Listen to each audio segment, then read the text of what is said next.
Fala galera, sejam bem-vindos a mais uma aula. Basicamente, existem três formas de corrigir o efeito bouncing, que é o efeito, que é um ruído provocado quando a gente, ao pressionar ou soltar um botão, para a gente, por exemplo, acionar um LED ou fazer a contagem, utilizando ali microcontroladores e tudo mais. No ato de pressionar o botão ou soltar, podem gerar múltiplos contatos, entre as plaquinhas que formam ali o botão, as trilhas. E isso pode gerar um ruído que pode gerar múltiplas contagens e ao pressionar uma vez, o microcontrolador ele entende que houve múltiplas contagens e ele faz múltiplos incrementos. Por exemplo, eu estava fazendo um teste que, por exemplo, ao pressionar uma vez ocorre um incremento de 2, 3, sendo que eu queria que ocorresse um incremento apenas de 1. Existem três formas. Uma delas é o seguinte, é uma questão de coordenação do que você vai fazer. Uma delas, geralmente, é você pressiona o botão, espera que ele seja solto, executa uma ação e depois espera um tempinho para repetir o processo. A outra é o seguinte, você pressiona o botão, já executa a função imediatamente, logo em seguida, e aí você aguarda que o botão seja solto e espera mais um pouquinho para você fazer o acionamento de novo. A outra é mais ou menos parecida, você pressiona o botão, executa a ação imediatamente, mas aí de qualquer forma você vai ter que esperar um pouco o botão ser solto para repetir esse ciclo de acionamento. Nessa aula eu quero passar para vocês essa segunda opção, de já executar a função imediatamente após o botão ser pressionado, e depois esperar um pouquinho para ele fazer alguma outra coisa, tipo assim, reiniciar o ciclo e esperar que o botão seja pressionado novamente. Vamos fazer isso em C. Projeto já está aqui em C, executável. Vou colocar aqui debouncing. Acho que eu já fiz alguns testes, então 2. Ok, agora eu tenho que especificar qual microcontrolador. No caso, eu estou utilizando o ATmega 328. P. Aqui, ó, cadê? Tá aqui. Ok, vamos para a programação em si. Bom, deixa eu só apagar essa linha aqui que não nos interessa, é um comentário. Vamos especificar a frequência de trabalho aqui do microcontrolador. Define F, aí você seleciona esse aqui, ó, tá tudo em maiúsculo, tem um underline ali, 16 MHz. Aí eu faço assim, ó, 16, uma sequência de 3 zeros, mais 3 zeros, pronto. O L. Agora vamos definir também, a gente precisa trabalhar com função delay, então a gente precisa chamar sua biblioteca correspondente. Include, coloca nesse formato aqui, útil delay.h. Botões, a gente precisa definir define botões LEDs, mas no caso vai ser só um botão, só um LED. LED, ele vai estar no pino PD2, enquanto que botão PD7.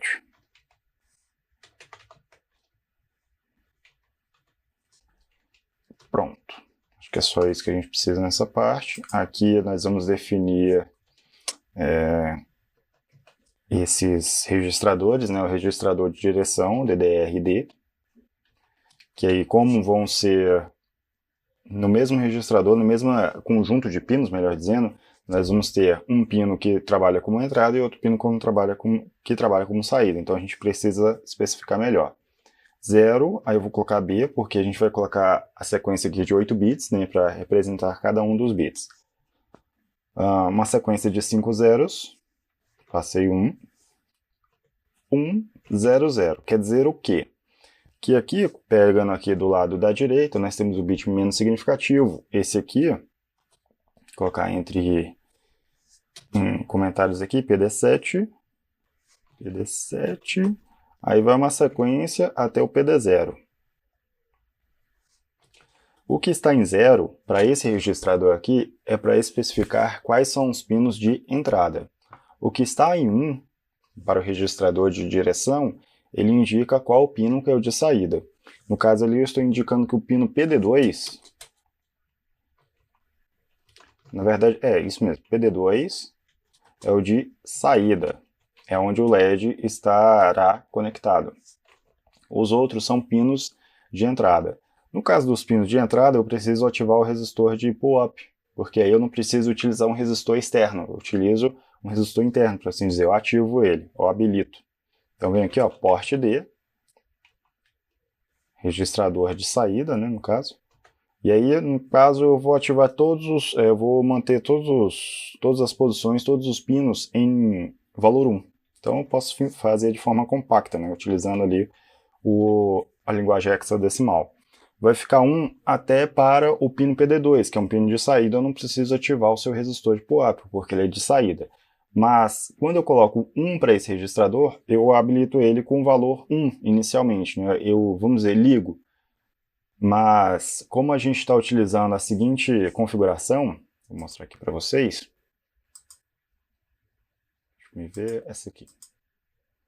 Essa seguinte configuração aqui, o LED, o terminal anodo dele está conectado, né, através aqui do resistor, ao 5 volts, a uma fonte de alimentação, enquanto que o seu cátodo ele está conectado ao pino PD2. Então, se eu mandar um valor 1 aqui, é como se eu tivesse 5 volts aqui e 5 volts aqui. Diferença de potencial zero, o LED não vai acender. Mas aí, então, eu preciso, para fazer o acionamento desse LED, acender ele, eu preciso mandar o nível lógico baixo aqui para esse pino.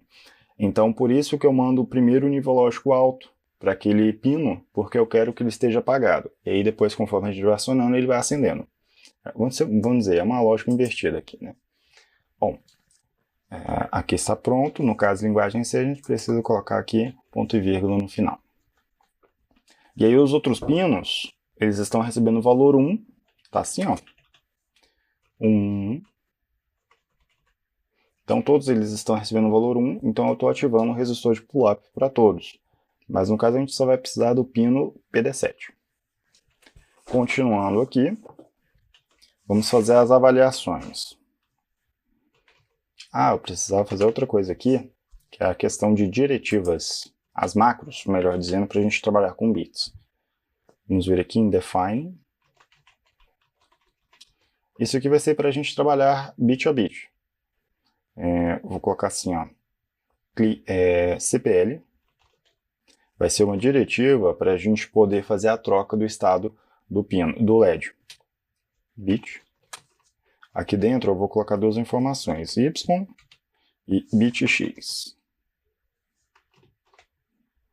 Pronto. E aí, vamos ter outro parêntese aqui, vai ser assim, ó, Y vai receber isso aqui, ó. Como é trocar, vou colocar esse sinal aqui, acento circunflexo, igual, entre parênteses, 1 deslocado bit X. Isso aqui é um trabalho de deslocamento de bits, quer dizer o quê? Que quando eu habilitar ali um valor, e esse Y aqui vai ser o nosso registrador, no caso o porte D, e esse bit X aqui vai ser um bit, vai ser uma posição, um dos pinos. No caso, como é uma troca, eu quero fazer o acionamento LED, vai ser o pino PD7. Então eu vou colocar aqui, botão. E aí ele vai receber esses valores. De maneira bem simples, esse Y vai definir qual registrador será utilizado, enquanto que esse bit X aqui vai dizer qual dos bits daquele registrador que será trabalhado, né, que vai ter uma alteração de valor ou que vai ser lido. Esse acento circunflexo parênteses aqui, ele representa a operação de troca de valor, é um complemento de 1, por assim dizer. Ele troca o valor daquela posição, daquele bit. Se é 0, passa a ser 1, se é 1, passa a ser 0.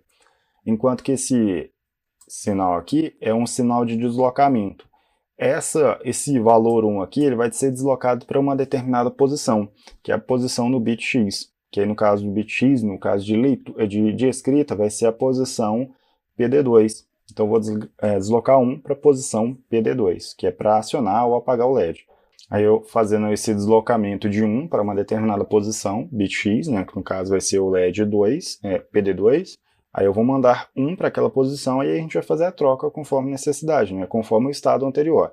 Se o estado daquele pino é 1, então o próximo estado vai ser 0. Se era 0, passa a ser 1. Vamos fazer outra diretiva aqui, outra macro. É macro, né, melhor dizendo. Para a gente poder fazer o teste, né, avaliar o estado do pino, do botão. tst bit. A gente pode copiar todo o processo aqui, que vai ser ele mesmo. Só que a gente tem que mudar aqui a operação. Agora vai ser simplesmente esse sinal aqui, é lógico. Pronto, agora vamos para o trabalho em si. Aqui nós vamos avaliar primeiro o estado do botão, se ele está pressionado ou não. Então, coloco assim, ó, diferente, teste, bit. Aí eu tenho que avaliar qual o registrador, qual pino. No caso, vai ser o registrador PIN D. Por que PIN? Porque é um registrador de leitura daquele pino, é um registrador de entrada, por assim dizer. Ele vai fazer a leitura. Se fosse o porte dele, faria a escrita, mandaria um sinal, mas nesse caso aqui ele está esperando o sinal. Botão, que é aquela posição ali, o pino PD2. Se for diferente, o que ele está esperando aqui? Porque de maneira geral, o que ele está recebendo? Se o botão não estiver pressionado, ele recebe o valor 1. Agora, se ele receber o valor 0, que é o que a gente está questionando aqui, se ele receber o valor 0, quer dizer que o botão foi pressionado e executa uma ação. Essa ação vai ser o seguinte, a gente já executa de imediato o que a gente quer fazer, no caso vai ser a troca do estado do LED, a cada vez que a gente pressionar a gente vai trocar o estado do LED, ou ele vai estar apagado ou estar aceso. Aí eu venho aqui, ó, CPL,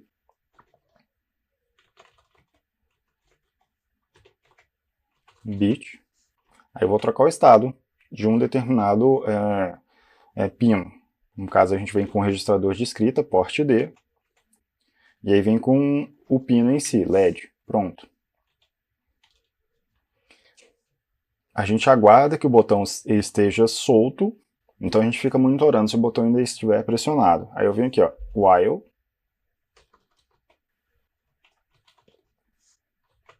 enquanto o botão estiver pressionado, a gente pode pegar tudo isso aqui, ó,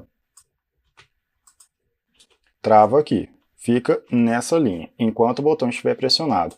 Se ele não estiver pressionado mais, se ele for solto, aí a gente começa um tempinho aqui, conta um tempinho para sair fora daquele ruído, dissipar aquele ruído, por assim dizer, sei lá, sair fora do ruído. 100 milissegundos, já está ótimo, poderia ser 10 milissegundos também, não tem problema. Então o que vai acontecer? Pressionei o botão, beleza, o botão foi pressionado, já executa a ação, nessa primeira linha aqui. Depois, fica aguardando, enquanto o botão for pressionado, fica aqui nessa linha. Foi solto, aí conta 100 milissegundos e aí permite que um novo pressionamento ocorra. Mas enquanto isso, fica travado aqui. Agora nós vamos fazer o teste. Vamos primeiro fazer a compilação aqui. Tudo certo aqui, ó, nessa linha aqui que está indicando para a gente. Agora a gente pode pegar esse código e levar lá para o nosso ambiente de simulação. Vamos pegar aqui um caminho, que aqui em Path, você faz Ctrl A, selecionei lá, ó, Ctrl C, pronto. Agora eu vou pro simulador. Aqui no microcontrolador, como eu já venho explicando para vocês em outras aulas, botão direito, carregar firmware. Aí venho aqui, coloco o caminho. E venho aqui, ó, em hexadecimal e pronto. Aquele código lá vai estar aqui. Vou fazer a leitura dele. Iniciar a simulação. Pressiona o botão já executa a ação. No caso, ele vai trocar o estado. Se ele está desligado, passa a ser aceso. Enquanto o botão estiver pressionado, fica nesse estado. Soltei o botão, fica aguardando uma próxima alteração, né? Um novo acionamento. Pressionei novamente, já executa a ação e pronto. Aí conta o tempo. A gente pode fazer o contrário.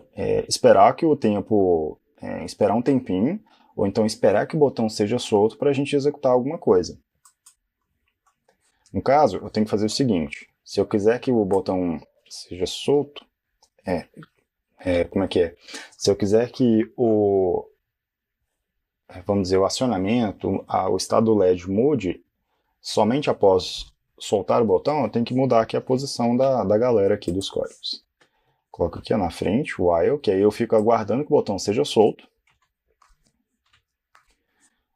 Eu conto um tempinho, aí esse tempo aqui, esse delay, Ctrl C, não, Ctrl X. Vou colocar aqui, ó. Pronto. Aí a questão de mudar de estado fica para depois. Por quê? Soltei o botão, aí ele espera um pouquinho antes de executar alguma coisa, porque enquanto nesse intervalo de 10 milissegundos, 100 milissegundos, está ocorrendo interrupção. Você pode colocar 10 milissegundos aqui que não vai ter problema algum. Já é um tempo bom para esperar que esse ruído suma, que volte à estabilidade, né, das plaquinhas lá, dos contatos do botão. A gente vai essa compilação aqui novamente. Pronto. Aí aqui no simulador é simplesmente vir aqui, ó, e recarregar. Pronto. Vou pressionar o botão, não vai mudar nada. Ele está aguardando que o botão seja solto. Soltei o botão, aí sim que ele vem. Pressionei o botão, depois de um tempinho que ele vem. Eu vou aumentar esse tempo aqui só para a gente ver esse detalhe. Colocar 2 segundos. Então, 2000 milissegundos. Compila aqui novamente. Pronto. Cadê? Recarrega. Pronto. Pressionei o botão, não executou nada. Tá naquela linha do while. Tá aguardando que o botão seja solto. Soltei o botão e depois de 2 milissegundos, ou 2 segundos, né? Ele volta, ele acende o botão. Pressionei de novo, ele aguarda que o botão seja solto, para depois de 2000 milissegundos é que ele mudar de estado. Então ele aguarda aqui que o botão seja solto primeiro, para depois contar um tempo, para depois fazer a troca de estado, ou a função que você queira, o acionamento. Na outra, o que a gente viu? É questão de mudança de estado, já de maneira imediata. Já assim que já de maneira imediata fica engraçado, né? Já de imediato após pressionar o botão. Vamos fazer o seguinte. Opa. Colocar aqui, ó. Voltar para aquela primeira configuração aqui. Pronto. O que vai acontecer aqui? Pressionou o botão, o LED acende, fica aguardando que o botão seja solto. O botão foi solto, depois de 2 milissegundos é que ele vai permitir que a gente mude de valor de novo. Vou fazer um seguinte teste aqui. Já compilei. Vamos recarregar. Pronto. Acionou. Enquanto eu não passo os 2 milissegundos, eu não consigo apagar. Mudar o estado. Vou aumentar o tempo para 5 segundos.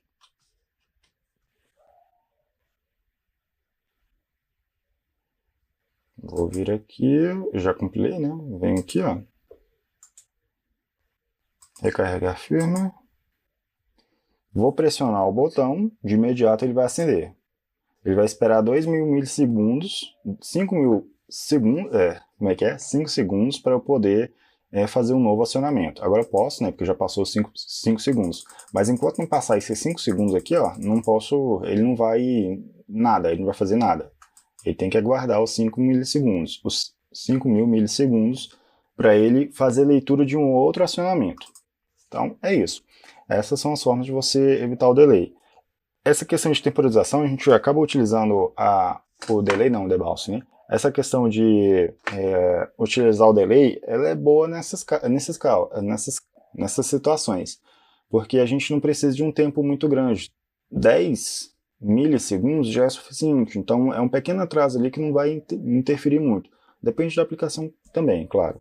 Você pode utilizar fazer outros artifícios, por exemplo, utilizar a função milis, que aí no caso a função milis, aí sim não vai ter um processo de trava, mas uma questão de monitoramento se o tempo já passou, né, de comparação.